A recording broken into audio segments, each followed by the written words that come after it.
If you've been playing video games for as long as I have, well since 2009, then you'd know about Sonic the Hedgehog.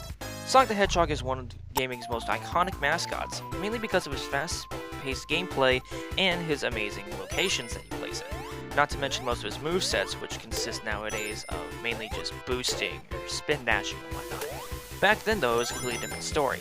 In '91, Sega tried doing something different with its mascots, mainly because their old ones weren't working then. Most notably, Alex Kidd, a mascot from the 80s who was really good for their much more popular system at the time, the Master System, but kind of faded out once the Genesis came into plain view.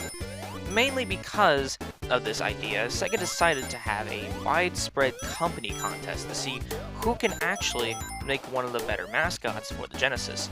A couple of ideas floated around, such as a rabbit mascot and a Teddy Roosevelt looking character who would eventually then become part of the series itself. However, there was one design that stuck out above the rest, a little hedgehog character just simply titled Hedgehog. And thus, Sonic was born.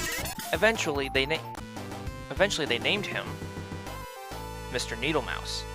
However, Sega then realized that this name wouldn't be good for Western audiences since it would sound too cutesy. So what they did is they essentially just changed his name to Sonic, for the Western sake. And this ended up being one of the better decisions they've made because primarily Sonic at the time wasn't a very well-known character. He was still very new to the market of video games. After his game released on the Genesis in '91, people were all over this character. Sonic then started to become more of an icon than Mario did, even surpassing him in the platforming concept. A lot of games after Sonic 1 came out, but this is Sonic 1 we're talking about. So, what we're going to first start off in is Green Hill Zone, where it's the most iconic mascot place for Sonic to hang out in, even being used today in forms of media such as TV shows or movies and whatnot. Hell, even in the new Sonic movie, Sonic 1 at least, they had Green Hill Zone as Sonic's main home, which does confirm that South Island is his home in the movies, I guess. In the games, however, he's referred to as a nomad, which means he moves from place to place each time. And essentially, he just kind of lives wherever he wants to. I'm not entirely too sure.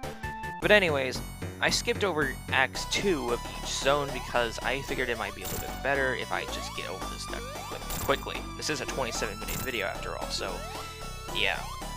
Then we have these two, Sonic and Eggman, dueling it out right now, as they're eventually about to just, fight more often, I guess.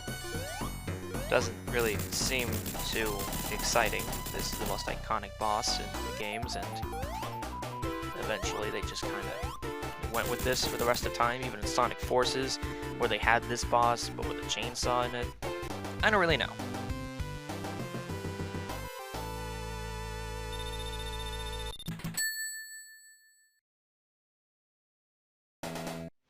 Next up, we have Marble Zone, a lesser-known variant of a second level in video games. However, it's still one of my favorites to this day, even though it is slower paced than most of the game itself. This is actually one of my favorites because of the music and the backgrounds and everything. I just think it was so cool. In beta works for the game, you could see UFOs flying in the background in the sky. However, that was cut out due to the purpose of, well, nothing really. It really wasn't that good of a look, to be honest with you. I mean, it was cool, it just didn't look great along with the rest of the scenery. You get to go underground in these stages, and there are these ledges here that will turn on fire if you stand on them for too long. And then there's underground, right there. There are these pistons that will push you down to the ground if you're not careful enough and if you're not fast enough. Then you can also push these blocks and stuff like that, and things just eventually just go this way. There are swinging platforms and there are enemies all over the place. One of the most notorious being called the Caterkiller. One of them that we just saw there was a bat. I'm not too sure what the name is, I don't have my encyclopedia with me. But Caterkillers are usually the most frowned upon enemies in the Sonic games because if you don't hit them directly on the head, you will eventually just die because of the shrapnel that it produces. That's right, if you don't hit these things directly on the head, you will eventually get hurt because of the shrapnel. Hey, don't ask me who came up with this stuff, okay? All I know is that Sega made a game and it worked.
And right here is the other boss battle with Dr. Eggman and his Egg Scorcher, which was used for setting platforms on fire and making sure Sonic stands in the line of fire, I guess? This isn't one of Dr. Eggman's most brightest ideas, but we'll get to that in later games.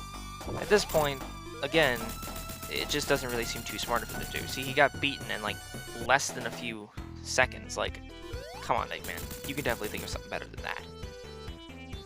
Like, seriously.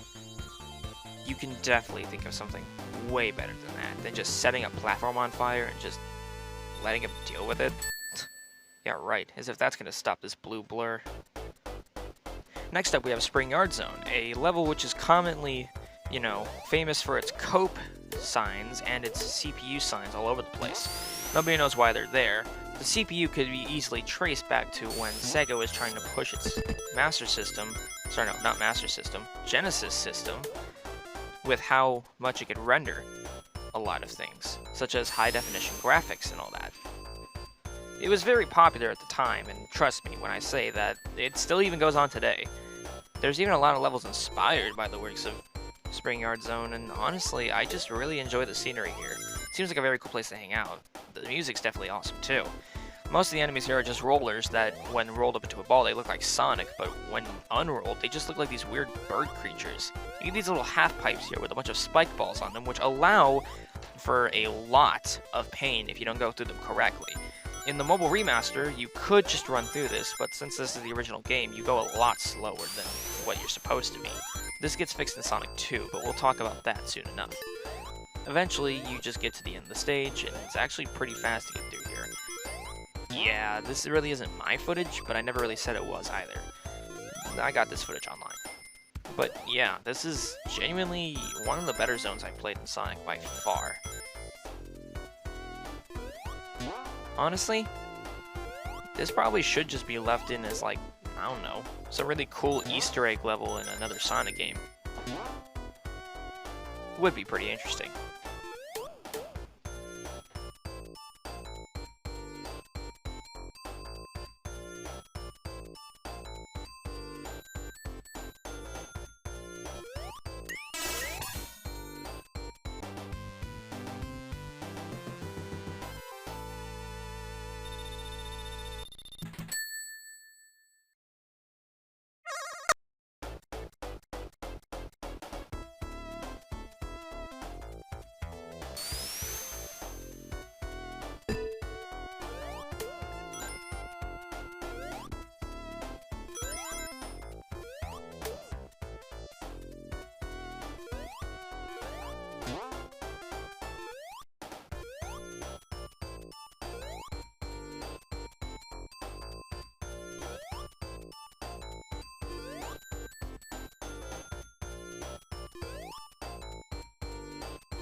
This boss right over here is actually Dr. Eggman's way smarter ideas in this game, I believe?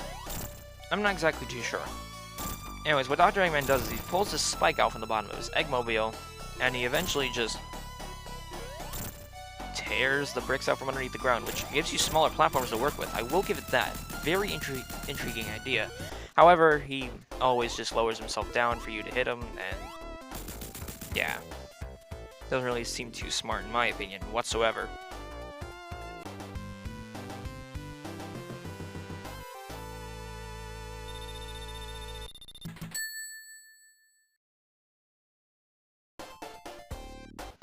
Next up we have Labyrinth Zone, one of the worst levels in this game by far, mainly because it has a lot of water in it.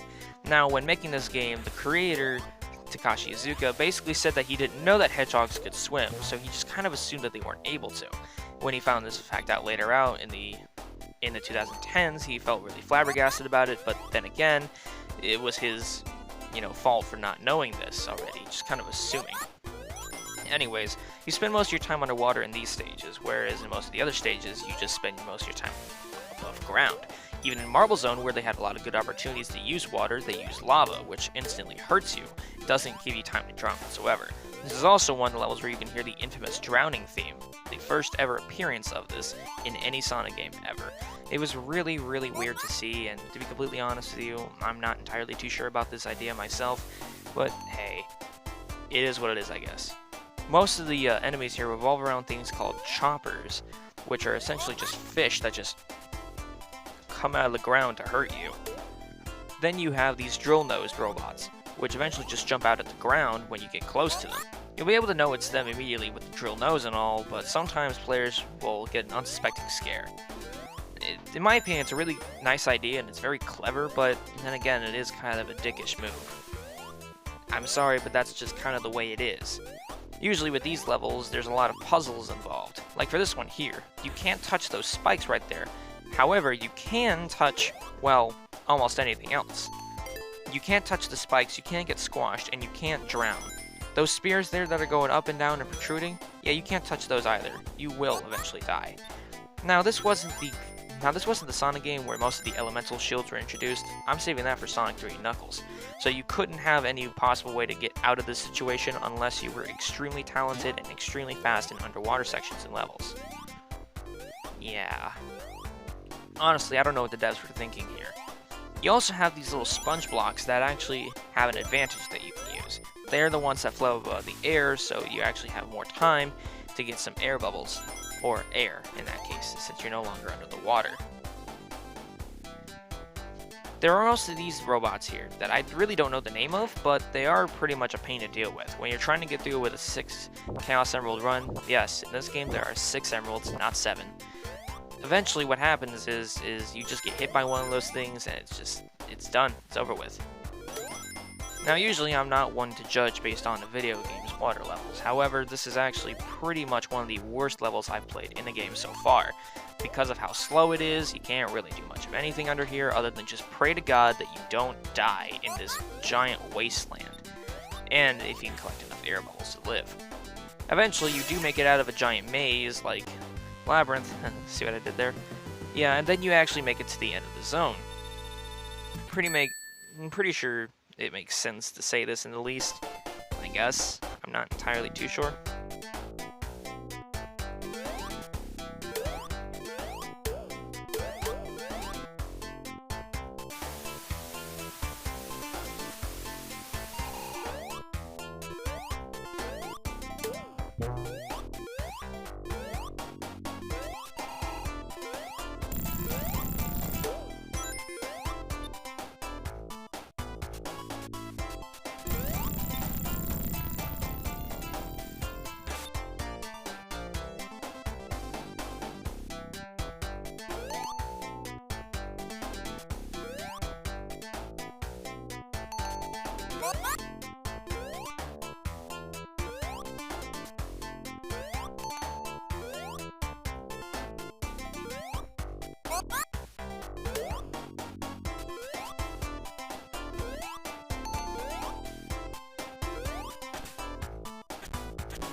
The boss in this stage is Dr. Robotnik and his Eggmobile. You usually don't really fight him in his Eggmobile that often in this game. Usually it's just with some sort of advanced weapon and whatnot. However, this time he's just fleeing from you since he doesn't really have anything planned. Usually this thing's supposed to be filled up with water, but that's my personal playthrough of this game. This guy seems to pretty much get the fact that you can just jump up through here if you just hit him enough times and if you just take your time with it. Usually I rush through this thing because I don't really want to deal with that right now. I really don't.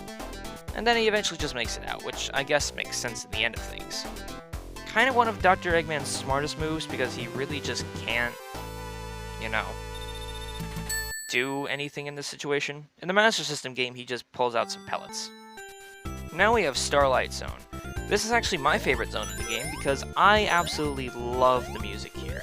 It's really good and it really reminds you of a serenity-filled cityscape that really hasn't been fully built yet. This just seems like a really good way to say that this is definitely one of the best levels in my opinion.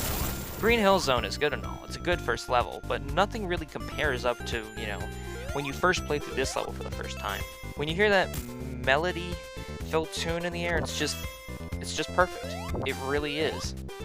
Honestly, when it comes down to it, this zone is good. I like this.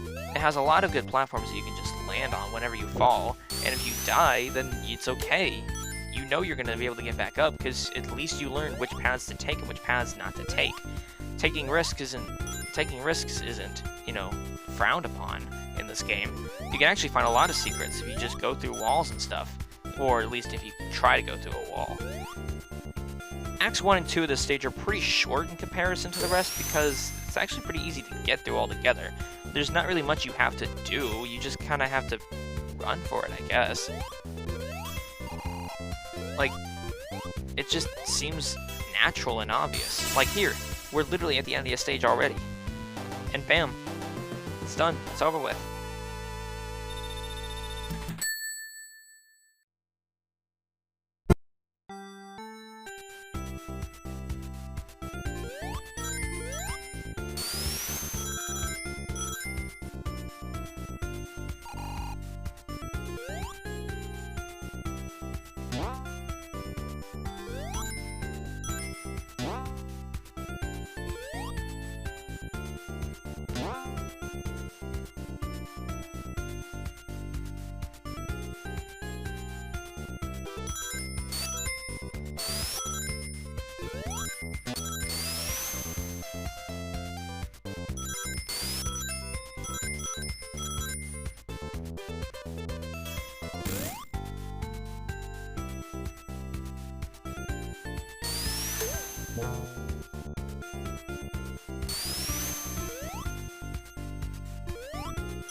Alright, this is the boss for this stage. This is essentially just Dr. Eggman putting spike bombs on top of seesaws.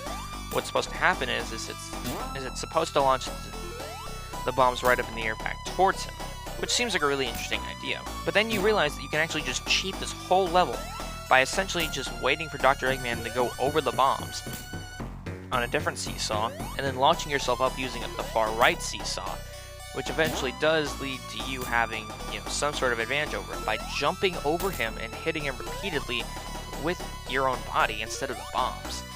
I just think it makes the most sense, that's all. This boss is relatively very short, however, it's not very short-lived, because, well, this is one of the most simple ideas that he's had, just drop bombs on seesaws. Honestly, I don't even know it. Honestly, I don't even think he knew what was going to happen. Like, did he think he was going to defeat him with these bombs? What if he just launches all the bombs on all parts of the seesaw at once? I guess that would make more sense than just, I don't know, launching the bombs on one half of him and letting Sonic hit him up with the other half?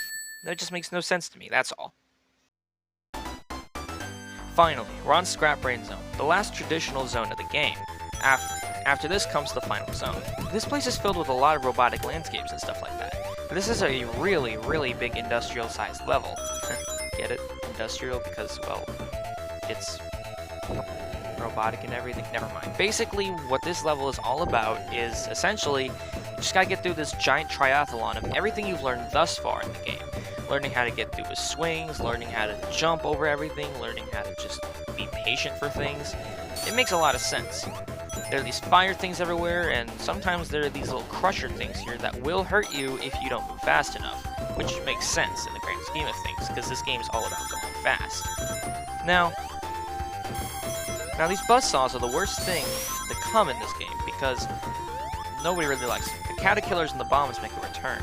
Honestly, I don't know who thought that those enemies would be good. They are the most difficult enemies in the game. The bombs you can't even kill, they just kind of kill themselves after a few seconds, but you can still hurt yourself on them.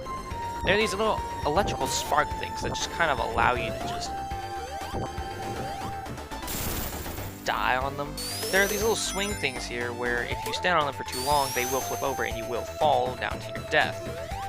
There are these gates here, and then there's this long section here where you just kind of gotta jump up onto these things, and then bada bing bada boom, after this section you are home free.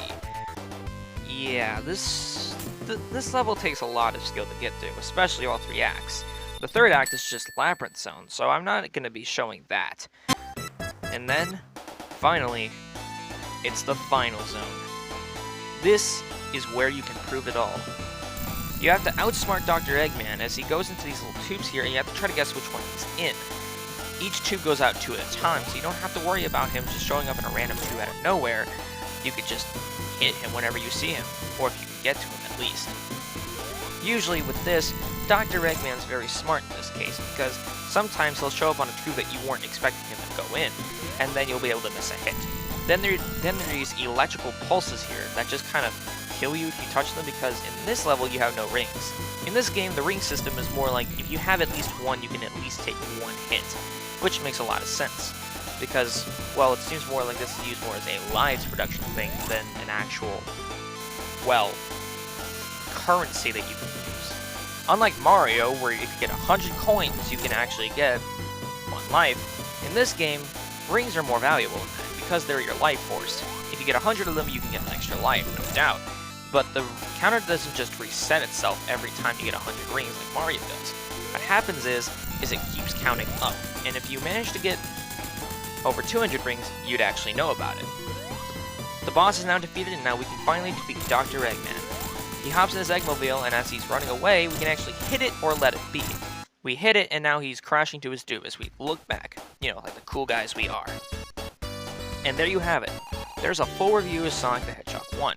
I really enjoyed making this video, and honestly, with the footage behind me, I will be sure to credit the guy who did it in the description.